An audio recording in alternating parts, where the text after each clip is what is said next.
What is up, MFers? I hope you guys are having the best day of your entire life. I'm back in Omaha now, and I know you're really surprised by this.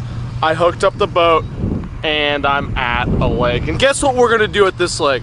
We're gonna do a little bit of fishing. I know, pretty shocking. It looks pretty nice out right now, but we just had some giant storms roll through. I'm talking bad lightning, thunder, badass wind, a whole bunch of just downpour rain for like 3 hours. So I really don't know what to expect, and the fish are transitioning from their spawning stuff to their post-spawn stuff. So it's gonna be an interesting day, but I had to get out and see what these little green critters were doing today and figure out how we're gonna catch them. So let's go do a little bit of exploring, a little bit of catching. Hopefully, let's go. Well, MFers, we're just gonna kind of wing it today and see what happens while it's still low light. I'm gonna try to get a topwater bite going with this cool little plopper style bait. I know that they were bedding in here. I mean, they were bedding way back in the day, like a week ago or so back here. And so let's see if there's any still sticking around. This is a good way to kind of search, even if they don't want to come up and blow up on it. At least get a good idea, you know, if there's any in the area, they'll come up and swirl on it. And then maybe throw a swim jig around. There's lots of gills, crappie and stuff in here. This is where we did our little crappie bank fishing deal. And hopefully we'll catch some slaunches. And if they aren't in here, we'll go fish deep, and that's just as good as well. But let's go learn something today. It's gonna be fun.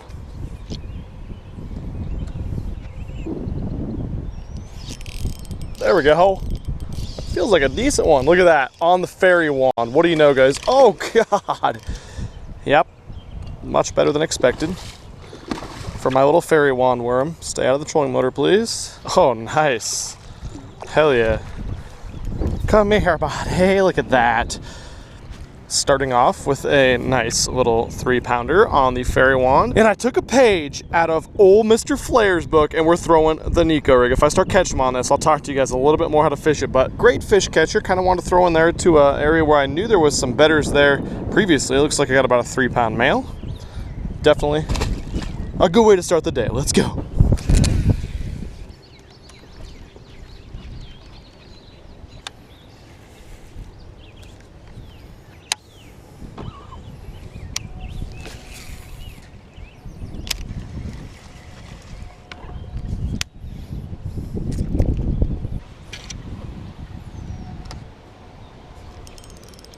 There we go.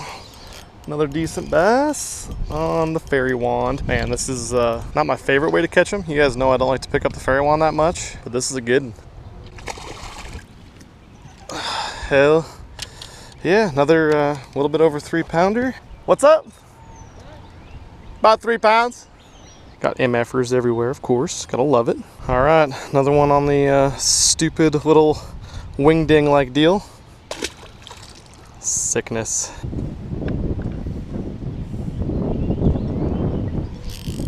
There's another one. Not a big one.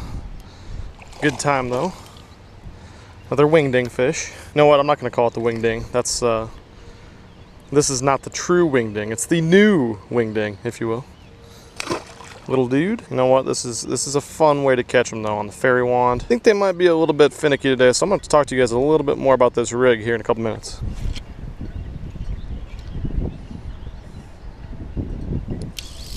There's another one on the wingding. Man, this fairy wand stuff, usually not for me, but I'm kind of liking it, to be honest. Oh, hey, buddy. Where were you in our tournament? Yeah, that would have been nice. Not a big one, but another fish.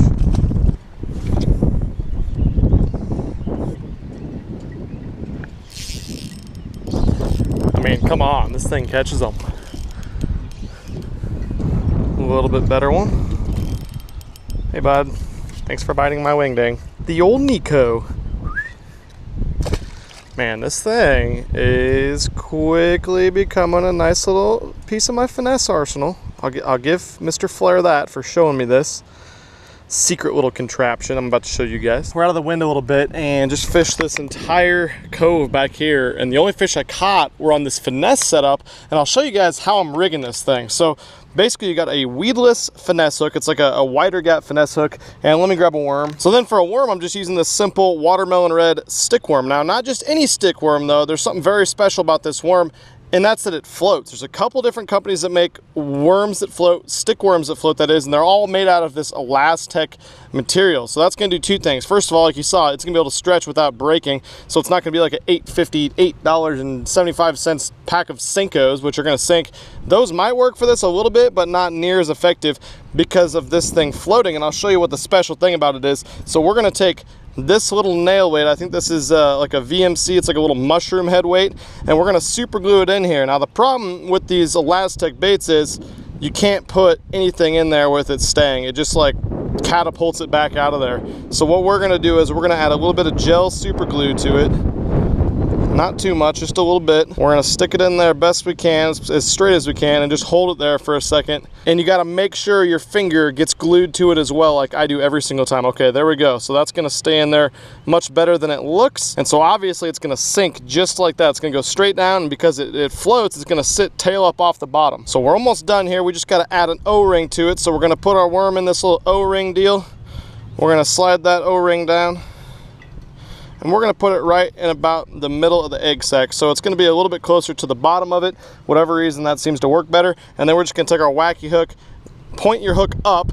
So the weight will be on the bottom. You want this hook pointed up because the fish are going to eat this, since it is on the bottom of the lake, usually from the top down. So they're going to eat it like that. You're going to set the hook, and you're like 99% of the time you're going to get them in the top of the roof of their mouth or somewhere really, really good in the jaw. And that's how I'm fishing this. Now, it does sink down pretty quick. That's only, I think that's like a 3/32 or an 1/8 ounce weight, but it sinks pretty quick, and so it's not that effective of a bait on a fall. If I'm going to try to catch fish on the fall suspended, I'm going to just use a regular wacky rig stick worm or a flick shake. But these fish are on this rip wrap, are kind of relating to the rock to the bottom, and since apparently it turned into like a post-frontal day with hardly any clouds and sun and wind blowing that front out of here, they're finicky. They don't want to swim jig or a crankbait. I've been trying it, but this guy right here has been getting bit. So that's something you can definitely put in your arsenal, and it's going to catch you a ton of fish. I love it so far.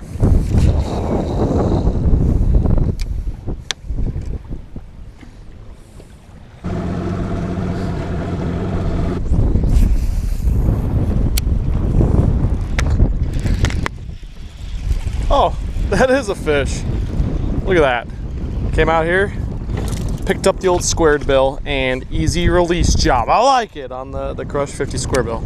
Deep stuff wasn't working for me, so I bounced back in here shallow, maybe picking up like a post spawner on a square bill bite, because they do get on that here. But yeah, kind of slow, except for the little finesse bite we got onto, which I might be going back to. I just really want to catch some on like some power fishing techniques, but I mean, why fight it? We might be going back to the finesse and probably end up catching our better fish doing that, but still got a lot of time, got a lot of water to cover. Let's keep doing it. Oh, look at that. Another bass. Ripped it out of some slime. And this giant, oh my God, when he came off, my crankbait hit me right in the nose. But luckily, as you can see, it's not stuck in my nose. Whew, that was a close freaking call. I survived. Another one on the old Nico rig. Man, this rig catches big ones, and it catches extra big ones like this guy. I suppose it's fish anyway on a day that's as tough as today. I don't think the weather helped us either. The big giant thunderstorm, that usually spooks a lot of shallow fish that are up there eating topwater and stuff.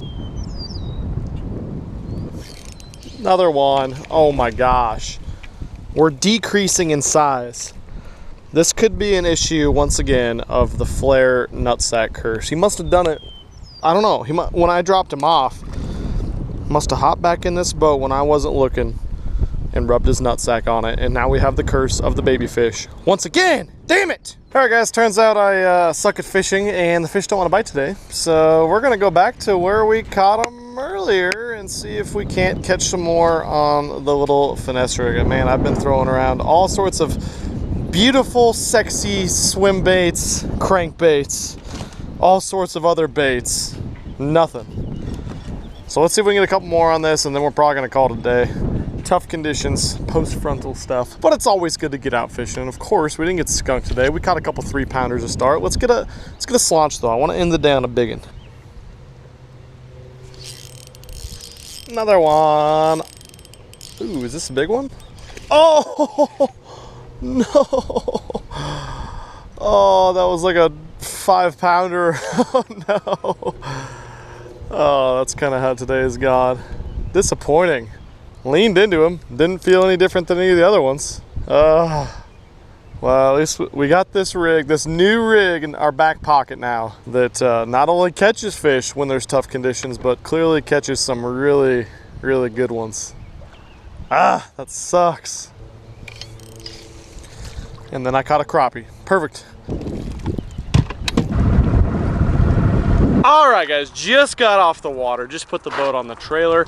I've been really spoiled lately, I'm not gonna lie, by catching so many big swim bait fish and just big fish in general, that when you have a day like today, when the bite's just really in a funk and they're not wanting to eat, you get a little bit disappointed. But I can't be disappointed. I came out here, I caught fish, I got a new technique out of it. Definitely could have had a worse day on the water, and hopefully you guys learned a new technique too. I did my best to show you guys how to fish that, but basically you just cast it up shallow at some riprap or a nothing bank or some kind of more isolated cover, stuff like that. It doesn't come through brush or grass extremely well. It does come through decent with that weedless wacky hook, but not great. But man, that thing is a fish catcher, and clearly the fish were in a funk. They just got done spawning, they didn't want to eat, and it's disappointing we lost the biggest fish of the day. I said it was a 5-pounder, it was at least 4 to 4.5 pounds, I don't freaking know. But she jumped up, she waved, she said, "Hello, MFers, not gonna be famous today. I'm gonna dive back down here and shake this hook and never see you again. Till next time, hopefully." But anyways, that's how today went. Now I am really excited, to be honest. I have like 4 or 5 very exciting bits of information to share with you guys moving forward. I'm not just talking about little things, like big things. If you follow me on Instagram, you know what I'm talking about a little bit, but I have a couple more things, even if you do follow me on Instagram, that you haven't seen in my daily updates on there. Some big things coming. Hopefully the next video you guys see, there will be one of those things I can share with you guys. So you'll have to tune in for that video either tomorrow or the day after. Been trying to get as many videos out as possible, and I thank you guys big time. You guys have been killing the damn views lately. Thank you so much for that. I sincerely appreciate you taking the time out of your day to watch these fishing videos. Hopefully you're learning some things and enjoying them, because I'm doing my best to get the most content out as possible. But thanks for watching this one. I'll catch you very soon. I'm out of here. Peace. I'm not sorry, I can't help this love like mine. I'm not sorry, I can't stop with a love like mine.